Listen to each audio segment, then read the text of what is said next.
Now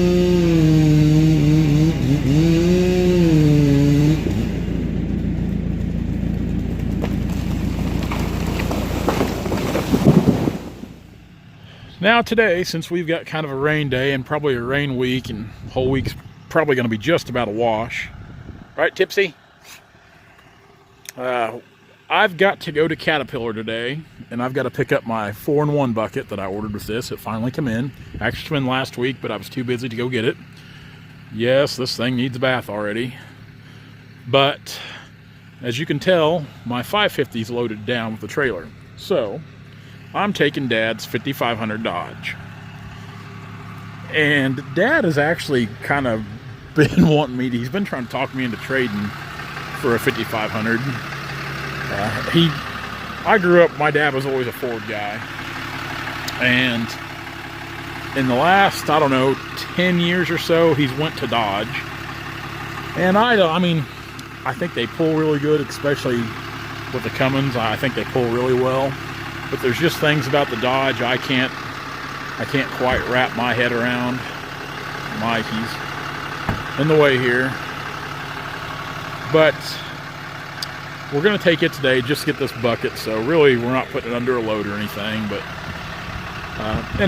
I'll be honest, at times I have put thought into going the route with the Dodge. Of course, I'd have the 4-door, which my next F550 will be a 4-door anyway. But I'll put it this way, my next truck is going to be a 4-door, but I have a good suspicion it's going to be of the F550 variant rather than the 5500. But there are things about this truck I do like. The engine and the pulling being one of them. I think Dad's truck's got a 444 gear ratio in it with the Cummins, and this one is an automatic transmission. The truck he had prior to this had a standard in it, and this is a 2018. Of course, mine's a 2018. The interior is not nearly as nice, but at the same time, my truck's a Lariat, and I think Dad's is just, it's got power windows and locks, but as far as the big screen and everything, this truck doesn't have it. I think it has the, the 19.5 wheels. Of course, it doesn't have the aluminum. It's just got the old gray steel wheels. But we're going to take these, I'm just going to kind of run it down because I really haven't driven it that much. Hardly any. So today, going to Springfield will be the most I've ever driven this 5500. So we're going to try it out. And like I said, if at one time there was a big difference in price between the Dodge and the Ford in the same configuration, anymore I don't think that's the case. I think they're pretty much neck and neck on price. But we're gonna run this Dodge down there, and I'm gonna kind of get a feel for how it drives and rides, and just kind of goes down the road. Now, I do know this, it's a little rougher riding than my Ford. I've noticed that with every Dodge Dad's had. They're just a little rougher truck. Let's get down the road. Let's go pick up this 4-in-1, see what it looks like, and we might try it out later today.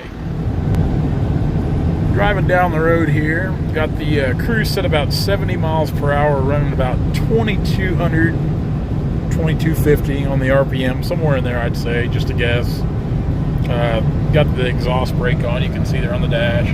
One thing I do like about this, it's got a gauge here for your DEF fluid, which I guess my truck does too. It's digital if I choose to run it, which I usually don't because I don't know why, but I do like that they've actually got a gauge here for the DEF fluid. That way you always kind of know what's there.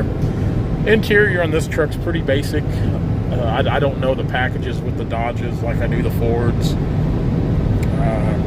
Radio. I did notice it had a backup camera here in the rear view. It's not hooked up, much like the one on my F550. It's not hooked up. Of course, you would think that in today's technology, how the backup cameras on my skid steers are about the size of a $50. They'd do that, but the backup camera that comes with my 550 looks like a 1980s VHF recorder. Very unpractical to mount on a flatbed, I think, anywhere. Let's see here. Yeah, I mean, it's not too rough running down the 4-lane here. I've got the mirrors folded in. That's one thing I don't like the Dodge mirrors as well as I do the Ford mirrors. Even though these mirrors fold out, I think just personally, I think the trucks look ridiculous with the mirrors folded out going down the road. So I always leave them. Dad leaves them folded in. I always leave them folded in as well. see Dad's truck's only got like, what's on the mileage there? I don't know. It's only got like 5,300 miles I was looking at earlier. He's had it for over a year, so not a lot of miles. In the single cab, there is a lot more room behind the seat, I've noticed, in the Dodge, which is a big reason I don't run a single cab Ford anymore. It's because there was just absolutely no room at all.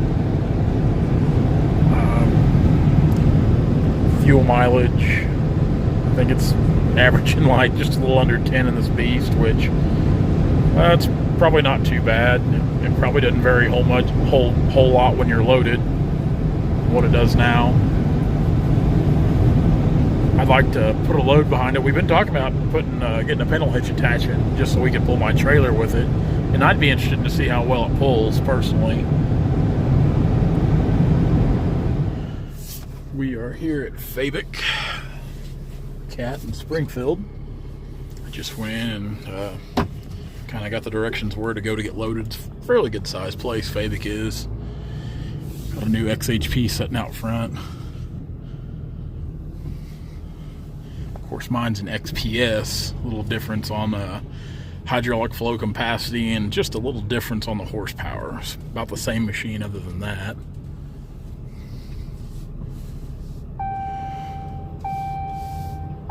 Yes, I'm not wearing my seatbelt because we're going to be out of the truck again here in just a second.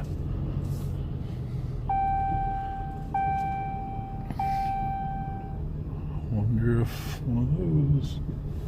All kinds of... I bet that's it right there, Michael. Mm-hmm. Bet that is it right back there behind us.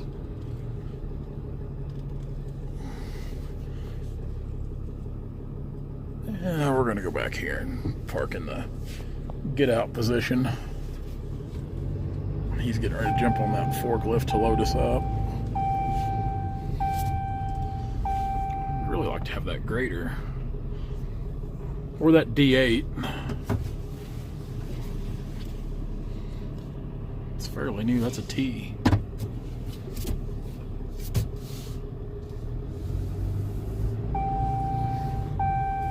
Let's get loaded up. We're loaded up and chained down. Pretty excited to use this. Brand new. Michael just pointed out 1,163 pound piece of equipment here. Never even used one of these. Brandon thought it'd be a good idea for us to get one with all the dirt work we're doing anymore, so when I ordered that new 289, that's what I got. So might go try it out this afternoon at the house on the driveway. Pretty excited about that. Might have to try to look up some YouTube videos of these things in action and see what all they're capable of. We're going to get down the road. We just bite. So we made it back home. Had a bit of a flood here today. It literally just stopped raining maybe 10 minutes ago. And I mean, it rained several inches in a short time. So I expect we'll probably have some flash flooding. The big creek down below my house will probably get out. And actually, just standing here back down the holler, I can hear rushing water right now. On the plus side, the cat got a little bit of a bath. My truck got a little bit of a bath. And we're going to try out this new attachment. I'm just going to put it on here and hook up to it. See what it's all about. Kind of play with it a little bit. Pretty interested to see how this thing works.